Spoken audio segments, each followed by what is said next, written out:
Kramo Puremas Ayu di Dusun Koripan Desa Banyerangkan geger. Pasalnya, Pratime di pura tersebut digondol maling Minggu 17 Juli sore. Peristiwa hilangnya Pratime itu mulanya diketahui salah seorang pemangku pura, yakni Komang Sugiawan pada Minggu sore. Informasi, beberapa sumber di lapangan menyebutkan saat itu juru mangku Komang sedang mencari rumput alang-alang di sekitar lokasi. Dia melihat grendel gembok gedong penyimpanan Puremas Ayu terbuka. Saat dicek, pintu gedong masih tertutup. Namun dia mendapati keropak besi seperti usai dicongkel. Ia menduga keropak dirusak dengan cara dilas atau dilelehkan karena terdapat sisa seperti lelehan.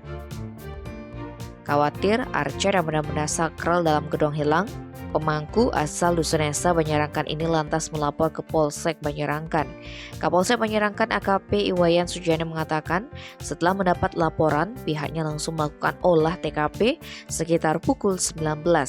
Namun belum ada informasi lengkap terkait kejadian tersebut. Demikian juga Kasihumas Polres Klungkung, Ibtu Agus Widiono belum memberikan keterangan. Tim Bali Express melaporkan.